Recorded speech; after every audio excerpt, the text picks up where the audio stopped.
नमस्ते तपाईँहरू सबैजना सन्चै हुन्छ होला। म पनि एकदमै सन्चै छु। फेरि पनि स्वागत छ मेरो यो सुपर न्यू भ्लगमा। सो आज चाहिँ म मेरो चोक जाँदैछु मर्निङ वाक। आज चाहिँ अलिक जाडो छ, पुरा हुस्से लागिरहेको छ हो। यहाँ चोकमा गएर अब दोकान खुल्ला थियो भने चिया खाने हो। भर्खर 5 बज्दैछ।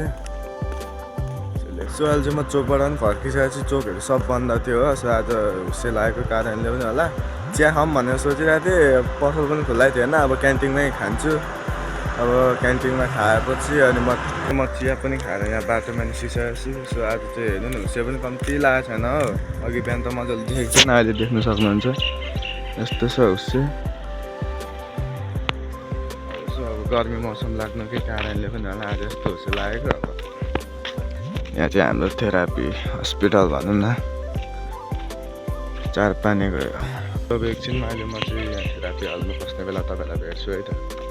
अहिले कसरी लाउँछ म देखाउँछु भिडियोमा।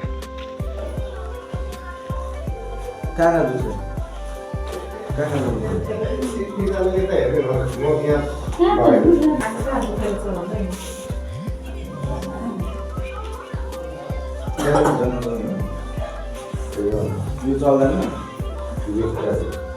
कति बल लाग्यो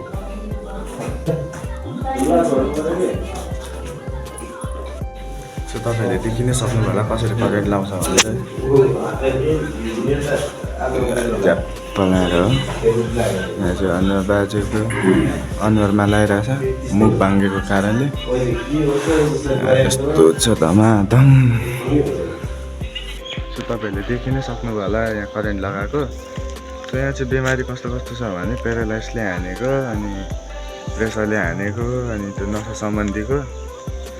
त्यस्तो तपाईँहरूको कोही बिमारी आफन्त आमा बुवा तथा कोही बिमारी हुनुहुन्छ भने लिएर आउनु सक्नुहुन्छ। चाँडैभन्दा चाँडै निको हुन्छ। चार पानी आयुर्वेदिक थेरापी हस्पिटल भन्छ, पानी बजारदेखि तल छ। 5 मिनटमा आइपुग्नु सक्नुहुन्छ तपाईँहरू चाहिँ।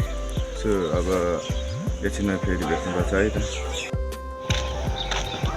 सो अहिले चाहिँ हामी खाना खाएर पनि हामी यो दोकानतिर जाँदैछौँ सुत्ता तनाउनु तुम्बालाई।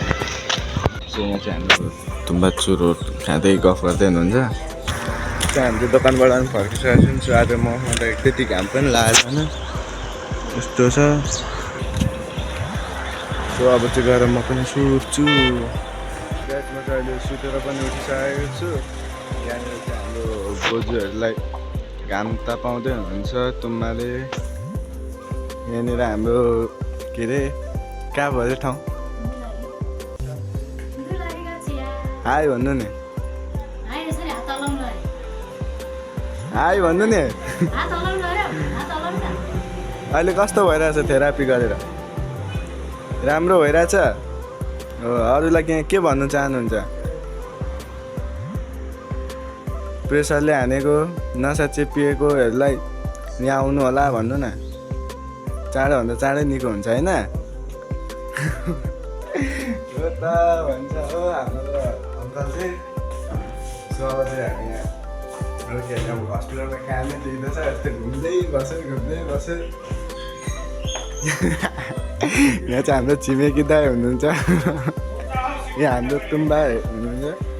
यस्तो ब्लड आएको के छ दाइ?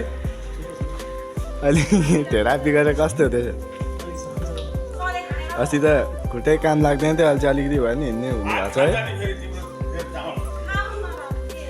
गाइस अब चाहिँ हामी भएर खाना खाएर भेट्नुपर्छ।